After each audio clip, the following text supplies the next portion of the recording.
Emotional exhaustion doesn't always look like breaking down. Sometimes it looks like losing interest in conversations you used to enjoy, feeling disconnected around people you care about, or being mentally tired no matter how much you sleep. And psychology suggests that emotional exhaustion happens when the mind stays in stress, pressure, or emotional survival mode for too long without fully recovering. Here are 5 signs your mind may be emotionally exhausted. First, you feel overwhelmed by small things. Simple messages feel draining. Minor inconveniences feel emotionally heavy.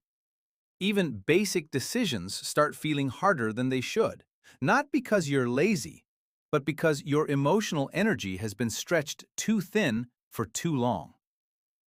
Second, you isolate yourself without fully understanding why.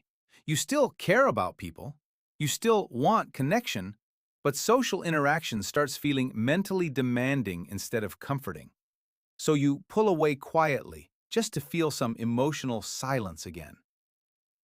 Third, you feel numb more often than emotional. This is one of the biggest signs people ignore. Psychology shows that when the brain becomes emotionally overloaded, it sometimes responds by reducing emotional sensitivity altogether. So instead of crying, reacting, or expressing things clearly, you just feel emotionally flat. And honestly, that emptiness can feel heavier than sadness itself. But here's where it gets deeper. Fourth, you overthink constantly, but never feel mentally settled. Your mind keeps replaying conversations, worrying about the future, and analyzing problems, but nothing actually feels resolved. Because emotionally exhausted minds struggle to relax. They stay alert, hyper-aware, mentally on all the time. And eventually, peace starts feeling unfamiliar. Fifth, you've become much harder on yourself lately. You feel guilty for resting, guilty for slowing down, guilty for not handling everything perfectly. And many emotionally exhausted people quietly convince themselves they're failing when they're actually depleted. If this feels painfully familiar, you are not alone.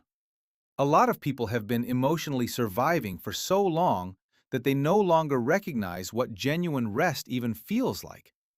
But here's the truth your mind may need to hear. You are not weak for feeling exhausted.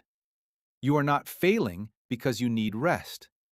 Sometimes emotional exhaustion is simply what happens when someone stays emotionally strong for too long without feeling safe enough to finally let their guard down.